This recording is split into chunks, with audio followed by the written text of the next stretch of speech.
Hello students of course 5011 Researching in Education for Change. We are on week 10. Welcome.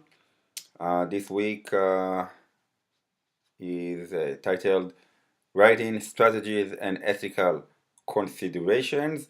Although the focus will be mostly on ethical considerations, ethics when we are planning and doing research.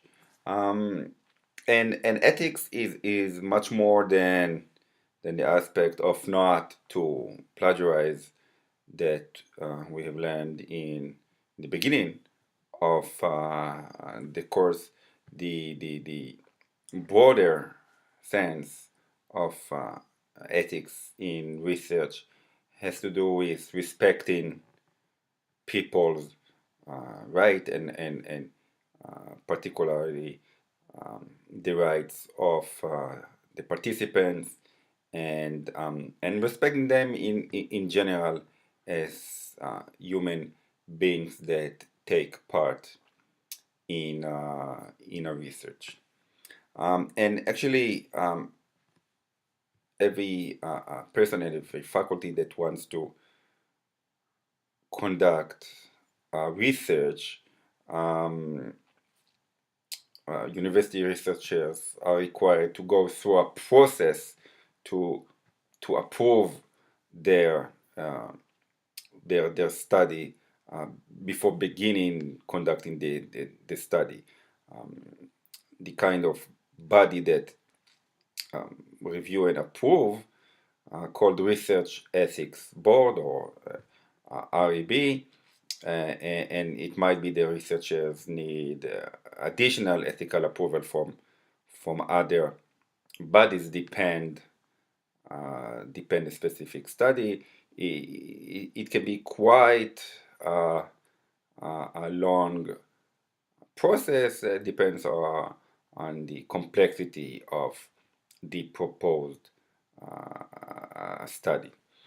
Um, so the readings for this week are chapter 4 from Creswell, Writing Strategies and Ethical Consideration, and an article by a chapter by Larson, and some additional optional resources that you are welcome to and encouraged to take a look. So in Creswell chapter, the first two sections are about writing, and this will help you to have more knowledge and skills about your writing academically in general, and specifically writing literature review.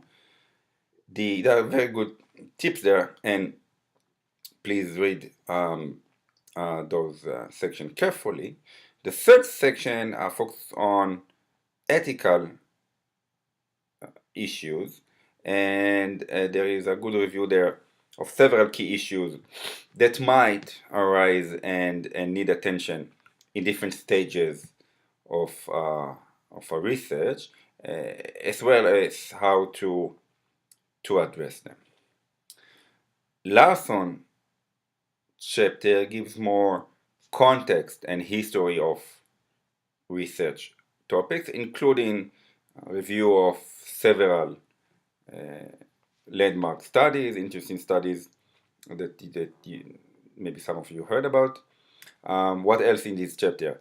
There about the process of reviewing and approving research, as well, of course, ethical issues and how to deal with them.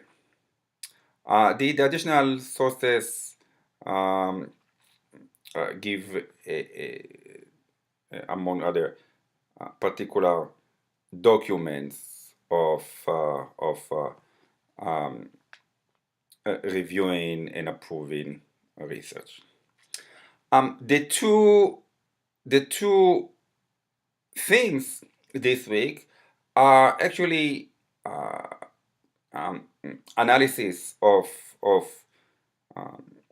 particular case studies that you are required to look at. So actually, you have two case studies to analyze from an ethical research ethical uh, point of view. So in each case, you are required to identify and discuss um, um, ethical ethical issues. The first case study uh, entitled Art Intervention for Reducing Risks for Street Youth. Pay attention for that. For this theme, the case study is in an attached document, and the second case study, action research for addressing bullying in school. For this theme, the text is given in the body of the theme itself. So for each theme, you are required to identify two, two ethical issues with the proposed research. For each ethical issue, please explain what is the ethical concern and suggest a way to address it. That is what the researcher can do in order and should do in order to reduce or even eliminate the ethical concern. And please, in your answer, use these week readings in order to characterize and address the ethical issues. Um, that's it. That's it from for me for this week. I wish you enjoyable work, and as usual, I will see you on D2L discussion website. Bye bye.